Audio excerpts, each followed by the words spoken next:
The purpose of this record is to show you how to use your imagination to achieve your every desire.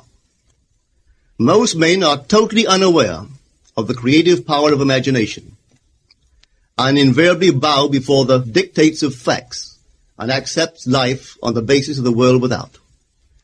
But when you discover this creative power within yourself, you will boldly assert the supremacy of imagination and put all things in subjection to it. When the man speaks of God in man, he is totally unaware that this power called God in man is man's imagination. This is the creative power in man. There is nothing under heaven that is not plastic as potter's clay to the touch of the shaping spirit of imagination. Once a man said to me, Neville, I love to listen to you talk about imagination. But as I do so, I invariably touch the chair with my fingers and push my feet into the rug, just to keep my sense of the reality and the profundity of things. Well, undoubtedly he is still touching the chair with his fingers and pushing his feet into the rug. But now let me tell you another one who didn't touch with her fingers and didn't push that foot of hers onto the board of the streetcar. It's the story of a young girl, just turned 17. It was Christmas Eve, and she is sad of heart. For that year, she had lost her father in an accident, and she's returning home to what seemed to be an empty house. She was untrained to do anything, so got herself a job as a waitress. This night is quite late, Christmas Eve. It's raining. The car is full of laughing boys and girls home for their Christmas vacation. And she couldn't conceal the tears. Luckily for her, as I said, it was raining. So she stuck her face into the heavens to mingle her tears with rain. And then holding the rail of the streetcar, this is what she did. She said, this is not rain, but this is spray from the ocean. And this is not the salt of tears that I taste, but this is the salt of the sea in the wind. And this is not San Diego. This is a ship, and I'm coming into the Bay of Samoa. And there she felt the reality of all that she had imagined. Then came the end of the journey, and all are out. 10 days later, this girl received a letter from a firm in Chicago saying that her aunt, several years before, when she sailed for Europe, deposited with them $3,000 with instructions that if she did not return to America, this money should be paid to her niece. They had just received information of the aunt's death and were now acting upon her instructions. 1 month later, this girl sailed for Samoa. As she came into the bay, it was late that night, and there was salt of the sea in the wind. It wasn't raining, but there was spray in the air, and she actually felt what she felt 1 month before, only this time she had realized her objective. Now this whole record is technique. I want to show you today how to put your wonderful imagination right into the feeling of your wish fulfilled, and let it remain there and fall asleep in that state. And I promise you from my own experience, you will realize the state in which you sleep if you could actually feel yourself right into the situation of your fulfilled desire and continue therein until you fall asleep. As you feel yourself right into it, remain in it until you give it all the tones of reality, until you give it all the sensory vividness of reality. As you do it, in that state, quietly fall into sleep. And in a way you will never know, you could never consciously devise the means that will be employed, you will find yourself moving across a series of events leading you towards the objective realization of this state. Now here is a practical technique. The first thing you do, you must know exactly what you want in this world.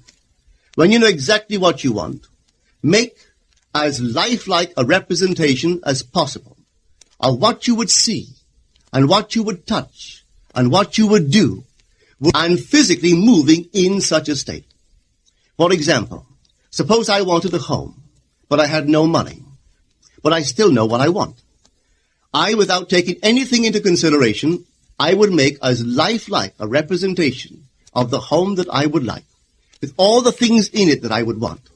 And then, this night, as I would go to bed, I would, in a drowsy, sleepy state, the state that borders upon sleep, I would imagine that I am actually in such a house, that were I to step off the bed, I would step upon the floor of that house. Were I to leave this room, I would enter the room that is adjacent to my imagined room in that house. And while I am touching the furniture and feeling it to be solidly real, and while I am moving from one room to the other in my imaginary house, I would go sound asleep in that state. And I know that in a way I could not consciously devise, I would realize my house. I have seen it work time and time again. If I wanted promotion in my business, I would ask myself what additional responsibilities would be mine were I to be given this great promotion. What would I do? What would I say? What would I see? How would I act? And then in my imagination, I would begin to see and touch and do and act as I would outwardly see and touch and act were I in that position. If I now desired the mate of my life, were I now in search of some wonderful girl or some wonderful man, what would I actually find myself doing that would imply that I have found my state? For instance, suppose now I was a lady. One thing I would definitely do, I would wear a wedding ring. I would take my imaginary hands, and I would feel the ring that I would imagine to be there. And I would keep on feeling it until it seemed to me to be solidly real. I would give it all the sensory vividness I am capable of giving anything. And while I am feeling my imaginary ring, which implies I am married, I would sleep. This story is told us in the Song of Songs, or the Song of Solomon. It is said, "At night on my bed, I sought him whom my soul loveth. I found him whom my soul loveth. And I would not let him go until I brought him into my mother's house, right into the chamber of her that conceived me." If I would take that beautiful poem and put it into modern English, into practical language, it would be this. While sitting in my chair, I would feel myself right into the situation of my fulfilled desire.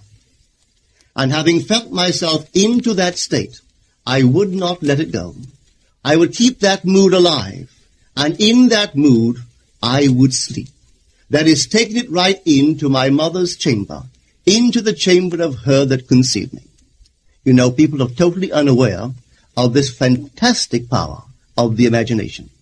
But when man begins to discover this power within him, he never plays the part that he formerly played. He doesn't turn back and become just the reflective life. From here on in, he is the affecter of life. The secret of it is to center your imagination in the feeling of the wish fulfilled and remain therein. For in our capacity to live in the feeling of the wish fulfilled lies our capacity to live the more abundant life. Most of us are afraid to imagine ourselves as important and noble individuals, secure in our contribution to the world, just because at the very moment that we start our assumption, reason and our senses deny the truth of our assumption. We seem to be in the grip of an unconscious urge, which makes us cling desperately to the world of familiar things and resist all that threatens to tear us away from our familiar and seemingly safe moorings. But I appeal to you to try it. If you try it, you will discover this great wisdom of the ancients, for they told it to us in their own strange, wonderful, symbolical form. But unfortunately, you and I misinterpreted their stories and took it for history when they intended it as instruction to simply achieve our every objective. You see, imagination puts us inwardly in touch with a world of states. These states are existent. They are present now. But they are mere possibilities while we think of them. But they become overpoweringly real when we think from them and dwell in them. You know, there's a wide difference between thinking of what you want in this world and thinking from what you want. Let me tell you, when I first heard of the strange and wonderful power of the imagination, it was in 1933 in New York City. An old friend of mine taught it to me. He turned to the 14th of John, and this is what he read. In my Father's house are many mansions. If it were not so, I would have told you. I go to prepare a place for you. And if I go and prepare a place for you, I will come again and receive you unto myself, that where I am, there ye may be also. He explained to me that this central character of the Gospels was human imagination. That mansion was not a place in some heavenly house, but simply my desire. If I would make a living representation of the state desired, and then enter that state and abide in that state, I would realize it. At the time, I wanted to make a trip to the island of Barbados in the West Indies, but I had no money. He explained to me that if I would that night, as I slept in New York City, assume that I was sleeping in my earthly father's house in Barbados, and go sound asleep in that state, that I would realize my trip. Well, I took him at his word and tried it. For 1 month, night after night, as I fell asleep, I assumed I was sleeping in my father's home in Barbados. At the end of my month, an invitation from my family came, inviting me to spend the winter in Barbados. I sailed for Barbados the early part of December of that year. From then on, I knew I had found this Savior in myself. The old man told me that it would never fail. Even after it happened, I could hardly believe that it would not have happened anyway. That's how strange this whole thing is. On reflection, it happens so naturally. You begin to feel or to tell yourself, well, it would have happened anyway. And you quickly recover from this wonderful experience of yours. It never failed me if I would give the mood, the imagined mood, sensory vividness. I could tell you unnumbered case histories to show you how it works. But in essence, it's simple. You simply know what you want. When you know what you want, you are thinking of it. That is not enough. You must now begin to think from it. Well, how could I think from it? I am sitting here, and I desire to be elsewhere. How could I, while sitting here physically, put myself in imagination at a point in space removed from this room and make that real to me? Quite easily. My imagination puts me in touch inwardly with that state. I imagine that I am actually where I desire to be. Now, can I tell that I am there? There is only one way to prove that I am there. For what a man sees when he describes his world is as he describes it relative to himself. So what the world looks like depends entirely upon where I stand when I make my observation. So if, as I describe my world, it is related to that point in space I imagine that I am occupying, then I must be there. I am not there physically, no, but I am there in my imagination, and my imagination is my real self.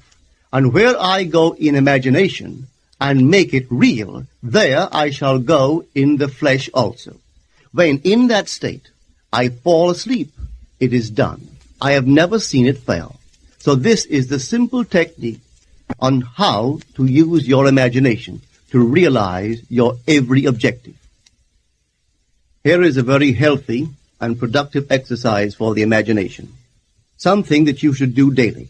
Daily relive the day as you wish you had lived it, revising the scenes to make them conform to your ideals. For instance, suppose the day's mail brought disappointing news.